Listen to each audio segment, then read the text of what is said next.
जय हिंद प्यारे साथियों, कैसे हो आप सब। बिल्कुल मस्त होंगे, स्वस्थ होंगे और अपनी लाइफ में जबरदस्त तरीके से व्यस्त होंगे। आज का ये वीडियो आप सभी कैंडिडेटों के लिए बहुत ज़्यादा महत्वपूर्ण होने वाला है। यदि आप आरपीएफ में कांस्टेबल बनना चाहते हैं या फिर आप आरपीएफ कांस्टेबल के एग्जाम की बिल्कुल सीरियसली तरीके से तैयारी कर रहे हैं, क्योंकि इस वीडियो में मैं आपको बहुत ही डिटेल से और बहुत ही सिस्टमेटिक तरीके से बताने वाला हूं आरपीएफ कांस्टेबल के बारे में। इनका जॉब प्रोफाइल कितना होता है, वर्कलोड क्या होता है, ड्यूटी टाइम कितना होता है, कितनी छुट्टियां मिलती हैं, प्रमोशन किस तरीके से होता है, ठीक है। इसके अलावा ट्रांसफर किस तरीके से होता है। ओवरऑल आरपीएफ कांस्टेबल से रिलेटेड आपके दिमाग में जितने भी क्वेश्चन आते हैं, हर एक क्वेश्चन का आपको इस वीडियो में बिल्कुल ऑथेंटिक तरीके से जवाब मिलने वाला है। तो अब हम अपने इस वीडियो की शुरुआत करते हैं। मैं doctor Ajay Sharma, writer and educator, आपका आपके इस यूट्यूब चैनल पर फिर से एक बार बहुत बहुत स्वागत करता हूं। और आपने अभी तक यदि इस चैनल को सब्सक्राइब नहीं किया तो प्लीज़ एक बार चैनल को जरूर सब्सक्राइब करें, वीडियो को लाइक करें और अपने सभी दोस्तों के साथ एक बार जरूर शेयर करें। और आप चाहते हैं कि मैं इसी तरीके से किसी दूसरे टॉपिक के ऊपर वीडियो बनाऊं तो वो आप मेरे को कमेंट सेक्शन में कमेंट करके जरूर बता सकते हैं। तो अब हम शुरुआत करते हैं आरपीएफ कांस्टेबल के बारे में। मैंने जो भी जानकारी है, जो भी आपके दिमाग में क्वेश्चन हो सकते हैं, सभी के सभी मैंने यहाँ पर लिख रखे हैं। सभी के सभी इंपॉर्टेंट क्वेश्चनों को हम यहाँ पर कवर करने वाले हैं। देखो, जैसे आप आरपीएफ कांस्टेबल के एग्जाम के बाद फाइनली तरीके से सिलेक्ट हो जाते हो, उसके बाद आपकी ट्रेनिंग की शुरुआत होती है। देखो, ट्रेनिंग को लेकर थोड़ा सा सस्पेंस चल रहा है। कहीं पर 180 दिन की हो जाती है, कहीं पर 7 महीने की हो जाती है, लेकिन हम एवरेज मान के चल सकते हैं कि 6 से 7 महीने तक आपकी ट्रेनिंग होने वाली है। जैसे आपकी ट्रेनिंग कंप्लीट होगी, जोन वाइज तरीके से आपको एक रेलवे स्टेशन के ऊपर पोस्टिंग मिल जाएगी और आपकी फिर वहां से ड्यूटी की शुरुआत हो जाएगी। अब सबसे बड़ा क्वेश्चन आता है कि जैसे जो सिविल पुलिस होती है, सिविल पुलिस का मतलब है जैसे Rajasthan police, Madhya Pradesh police, Uttar Pradesh police, जो स्टेट गवर्नमेंट के जो पुलिस कांस्टेबल होते हैं, उनका जो पर डे ड्यूटी टाइम वो फिक्स नहीं होता। मतलब 24 घंटे की ड्यूटी होती है। 24 घंटे की ड्यूटी का मतलब है जैसे आज आपने 12 घंटे ड्यूटी कर ली, जैसे आप घर पर पहुंचे तुरंत फोन आ सकता है कि वापस आओ, तो आपको वापस जाना ही पड़ेगा। कभी कभार तो ऐसा होता है सिविल पुलिस वालों के साथ कि 24 घंटे की ड्यूटी करते हैं, 1 घंटा रेस्ट करवाते हैं, फिर 24 घंटे की ड्यूटी में लगा देते हैं। तो आपके दिमाग में जरूर आया होगा कि क्या यहां पर भी ड्यूटी टाइम सिविल पुलिस की तरह है या फिर अलग है। देखो, यदि आप रेलवे में पुलिस कांस्टेबल बनते हैं तो आपको रेगुलर 8 घंटे की ड्यूटी करनी होगी, बिल्कुल फिक्स है। जैसे टीचर की ड्यूटी फिक्स है, जैसे पटवारी की ड्यूटी टाइम फिक्स है, जैसे जितने भी ऑलमोस्ट गवर्नमेंट ऑफिसर हैं सभी का एक ड्यूटी टाइम फिक्स है, पुलिस वाले को छोड़कर। तो उसी तरीके से यदि आप रेलवे में पुलिस कांस्टेबल बन जाते हैं तो आपको रेगुलर 8 घंटे की ड्यूटी करनी पड़ेगी। हाँ, कभी कभार इमरजेंसी में आपकी ड्यूटी 10-12 घंटे की लग सकती है, लेकिन वो इमरजेंसी में, जब कोई सिचुएशन बहुत ज्यादा क्रिटिकल हो जाएगी ना तब। तो ये मान के चलो महीने में बड़ी मुश्किल से 1-2 दिन आपको 10-12 घंटे की ड्यूटी करनी पड़ेगी, बाकी आपके रेगुलर फिक्स 8 घंटे की ड्यूटी रहेगी। 8 घंटे के बाद में आपके जो 16 घंटे वो आपके खुद के हैं, मस्त तरीके से कैसे भी एंजॉय करो, है ना। सिविल पुलिस की तरह ऐसे नहीं होगा कि ड्यूटी करके आए और 1 घंटे बाद फोन आ गया कि वापस आ जाओ। आपने ड्यूटी कर दिया, उसके बाद बिल्कुल निश्चिंत होकर मस्त तरीके से मजे लो कि अब बाकी के जो 16 घंटे हैं वो अपने खुद के, अब आप उसमें पढ़ाई भी कर सकते हो और कुछ भी कर सकते हो, ठीक है। और इसीलिए आरपीएफ कांस्टेबल में ड्यूटी लगने के बाद आपको दूसरे एग्जाम की पढ़ाई के लिए भी बिल्कुल प्रॉपर वे में टाइम मिलता है, क्योंकि आपको पूरे 16 घंटे मिल गए। अब इसके अलावा आपकी ड्यूटी क्या रहती है, आपको काम क्या करना पड़ता है। देखो, आप रेलवे में लग रहे हो, अब आपका जो मेनली काम है वो है रेलवे की सुरक्षा करना। अब रेलवे में आप किस किस की सुरक्षा करोगे, जैसे आप रेलवे स्टेशन की सुरक्षा करोगे, आप रेल की सुरक्षा करोगे, आप रेल के जो पैसेंजर है उनकी सुरक्षा करोगे, आप रेलवे स्टेशन या रेलवे से रिलेटेड जितने भी सामान है उन सभी की सुरक्षा करोगे, ठीक है। जैसे बहुत सारी बार रेलवे स्टेशन पर लड़ाई झगड़े हो जाते हैं तो उनको आप कंट्रोल करवाओगे, वहां पर सिचुएशन ठीक करवाओगे। बहुत सारी बार रेलवे स्टेशन पर अक्सर चोर आ जाते हैं, तो उन चोरों को पकड़ने का काम आप करोगे। बहुत सारी बार जब रेल के अंदर सफर होता रहता है, उस दौरान चोर घुस जाते हैं, तो उस सिचुएशन में आप सिचुएशन को संभालने का काम करोगे। इसके अलावा कोई कैंडिडेट वैसे ही चैन को खींच देता है, तो अगले स्टेशन पर जाकर आपको पता चलाना होगा कि किसने ये गलत हरकत किया। तो मतलब आपका जो ओवरऑल सबसे मेन जो काम है ना, वो रहेगा रेलवे और रेलवे से रिलेटेड जितने भी सिस्टम है उन सभी की अच्छे तरीके से सुरक्षा करना। दूसरा, आपकी जो ड्यूटी है वो सीसीटीवी रूम में भी हो सकती है। सीसीटीवी रूम का मतलब है कि उस रेलवे स्टेशन के ऊपर जितने भी सीसीटीवी कैमरा लगे हुए वो सारे के सारे एक रूम में अटैच होंगे। अब वहां पर आपकी ड्यूटी लग जाएगी, आप सारे के सारे सीसीटीवी कैमराओं को देखते रहोगे कि सभी के सभी जगह सिचुएशन ठीक चल रही है कि नहीं चल रही है। वहां आपको सीसीटीवी कैमरे से पता चलता रहेगा। यदि आपको लगा कि किसी जगह पर सिचुएशन खराब हो रही है तो आप क्या कर दोगे, वहां पर अलर्ट कर दोगे। इसके अलावा आपकी डायरी ड्यूटी भी हो सकती है। डायरी ड्यूटी का मतलब है डायरी से रिलेटेड काम करने का। अब डायरी से रिलेटेड काम करने का मतलब है जैसे कल किसकी कहां पर ड्यूटी रहने वाली है, ठीक है, कल कौन कौन ड्यूटी पर था, कौन कौन एब्सेंट था। इसके अलावा और भी बहुत सारे अलग अलग तरीके काम हो जाते हैं, तो आपको डायरी ड्यूटी का काम करना होगा।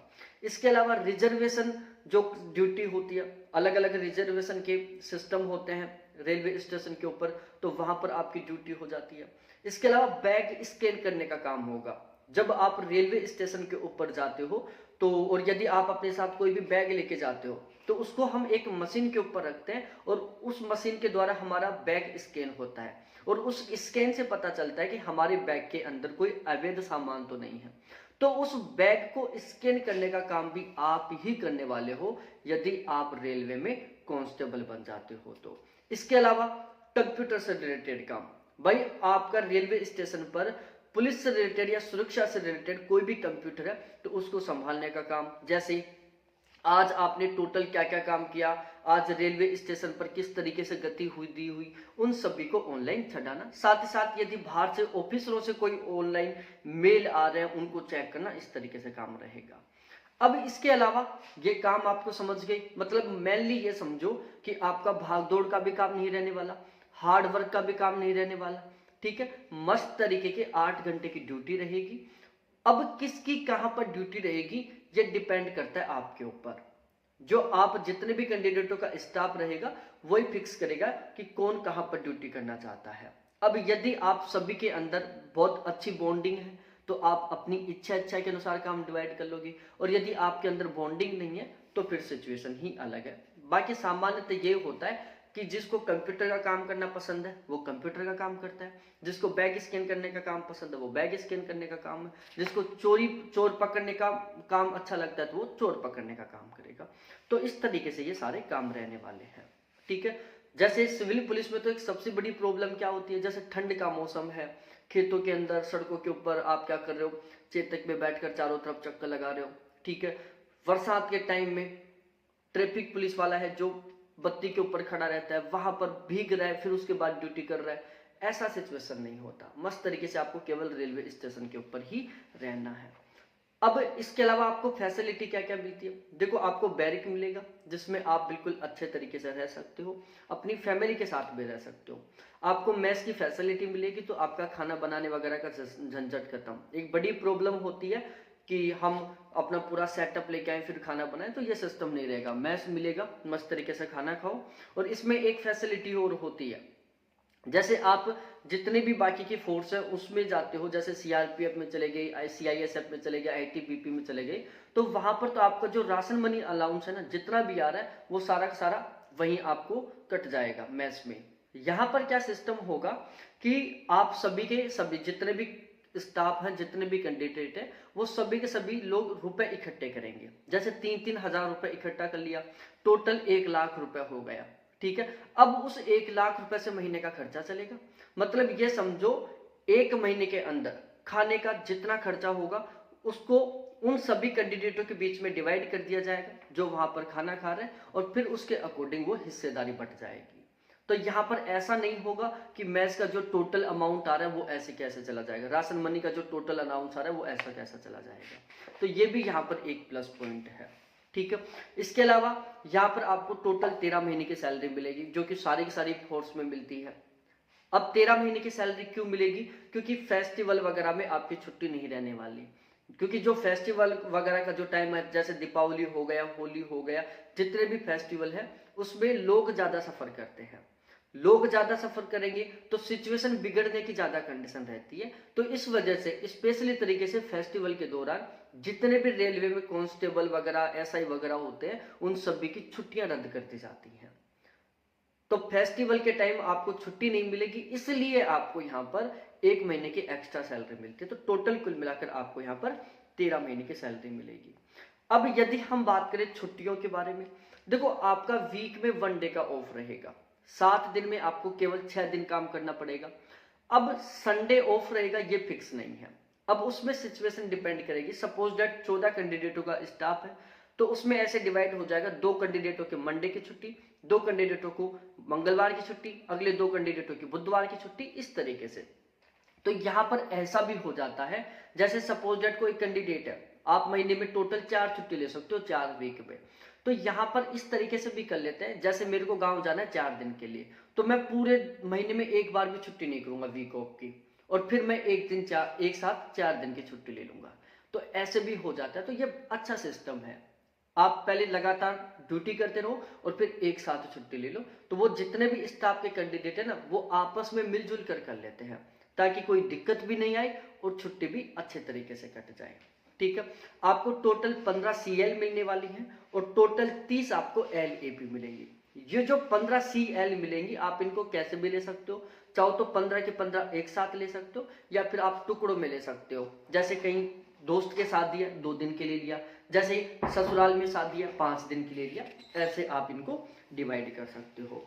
यदि बात की जाए ऊपर की कमाई, भाई यहाँ पर ऊपर की कमाई कुछ नहीं है। आप ये सोच लो ना कि यहाँ पर भी उन पुलिस कांस्टेबलों की तरह, सिविल के जो पुलिस है तो उनकी तरह ऊपर की कमाई आएगी, ऊपर की कोई कमाई नहीं। आप सोच रहे हो कि जो सिविल का पुलिस कांस्टेबल है उसकी तरह हमारी रेपुटेशन रहेगी, उसकी तरह हमारी पावर रहेगी, वो भी नहीं रहने वाली यहाँ पर आपकी। ठीक है, ये आप खुद महसूस कर लोगे। इसके अलावा यहाँ पर आपको रेलवे में सफर करने की भी फैसिलिटी प्रोवाइड करवाई जाएगी। आप और आपकी पूरी फैमिली, जिसमें आपकी मम्मी पापा, आपकी वाइफ, आपके बच्चे, उन सभी का कार्ड बनेगा। आप जनरल डब्बे में कभी भी कितनी बार भी सफर कर सकते हो, बिल्कुल अनलिमिटेड है, कोई किराया नहीं लगेगा। इसके अलावा आपको और आपकी कंप्लीट फैमिली का साल में आपको एक बार फुल AC का टिकट मिलेगा। इसके अलावा आपको और आपकी कंप्लीट फैमिली को साल में टोटल 4 स्लीपर के टिकट मिलेंगे।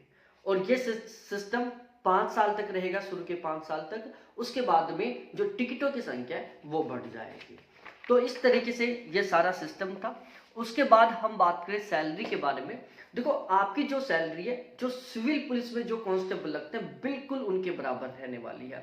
वो चाहे दिल्ली पुलिस हो, चाहे वो राजस्थान पुलिस हो, चाहे मध्य प्रदेश पुलिस हो, चाहे उत्तर प्रदेश पुलिस हो। ठीक है। आपको वही 21,700 रुपये आपका बेसिक पे रहने वाला है पहले महीने का। ठीक है। उसके बाद में जो फिलहाल में DA की रेट है, जैसे फिलहाल में 53% DA, तो उसके अकॉर्डिंग आपको 53% DA मिल जाएगा। इसके अलावा आपको HRA मिलेगा। अब HRA वो डिपेंड करता है कि आप कौन सी सिटी में हैं। जैसे यदि आप देखो, HRA के मामले में पूरे भारत को 3 कैटेगरी में डिवाइड कर रखा है। बड़े शहर जहां पर 30% HRA मिलता है, और यदि आपकी ड्यूटी बिल्कुल गांव में रहती है, बिल्कुल छोटे छोटे स्टेशनों पर रहती है, तो आपको 10% HRA मिलेगा। और यदि आपकी ड्यूटी बीच के शहरों में रहती है तो वहां पर आपको 20% HRA मिलेगा।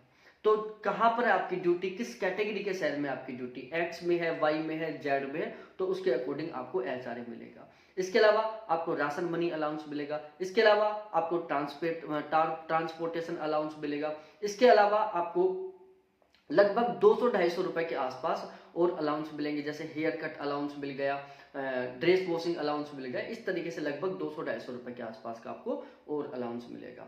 आपको आपकी कंप्लीट फैमिली को बिल्कुल फ्री मेडिकल की फैसिलिटी मिलेगी। आपका बिल्कुल NPS कटेगा। गवर्नमेंट खुद की तरफ से हर महीने आपके NPS अकाउंट में 12.5% अमाउंट ट्रांसफर करेगी। आपको भी बिल्कुल रिटायरमेंट के दौरान बहुत अच्छा खासा अमाउंट मिलेगा। रिटायरमेंट के बाद में आपको मेडिकल फैसिलिटी भी मिलेगी, साथ ही साथ पेंशन भी मिलेगी। तो ये सारा सब कुछ आपको बिल्कुल अच्छे तरीके से समझ में आ गया होगा, आपका हर एक डाउट अच्छे तरीके से क्लियर हो गया होगा। वीडियो अच्छा लगा तो प्लीज वीडियो को लाइक करो, अपने दोस्तों के साथ शेयर करो। अभी भी कोई डाउट कोई कंफ्यूजन है आप मेरे साथ डिस्कस कर सकते हो, और यदि आपका हर एक क्वेश्चन क्लियर हो चुका है तो प्लीज वीडियो को लाइक करके चैनल को सब्सक्राइब करो, अपने दोस्तों के साथ वीडियो को जरूर शेयर करो। आप चाहते हो कि मैं इसी तरीके से किसी दूसरे टॉपिक के ऊपर वीडियो बनाऊं तो आप कमेंट सेक्शन में कमेंट करके जरूर बताओ। बहुत बहुत धन्यवाद सभी साथियों को देखने के लिए। Thanks, bye.